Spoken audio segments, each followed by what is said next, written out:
క్రైస్తలో ఈరోజు దేవుని యొక్క వాగ్దానము యెషయా గ్రంథము 41వ అధ్యాయము 13వ వచనం.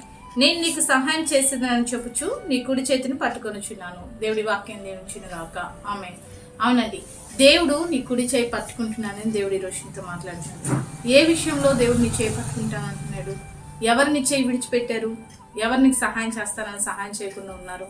వారిని బట్టి నీకు సహాయం చేస్తానని సహాయం చేయలేని వారిని బట్టి, నీ చేయి విడిచిపెట్టిన వారిని బట్టి నువ్వు అధైర్యపడుతూ కృంగిపోతున్నావు. అయితే దేవుడు నీతో చెప్తున్న మాట ఏంటంటే, నీకు సహాయం చేయవాడను నేను నీ చెయ్యి పట్టుకొనిచున్నాను. దేవుని స్తోత్రం అండి. నీ చేయి పట్టుకొని నువ్వు పడిన స్థితి నుంచి దేవుడు నిన్ను లేవనెత్తబోతున్నాడు.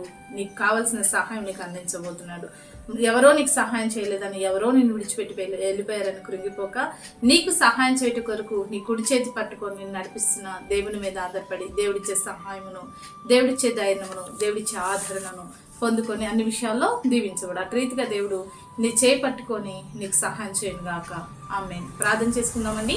సకల ఆశీర్వాదాల కారణపుత్రుడమైన మా పేపర్లకు తండ్రి యొక్క ప్రార్థనలకు ఇస్తున్న ప్రతి బిడ్డను జ్ఞాపకం చేసుకోండి. వారికి కావాల్సిన సహాయము తండ్రి యేసు నామంలో వారి చేయి పట్టుకొని వారికి కావాల్సిన సహాయము మీ నామంలో అనుగ్రహించమని యేసుక్రీస్తు నామంలో ప్రార్థిస్తున్నాము తండ్రి. ఆమేన్.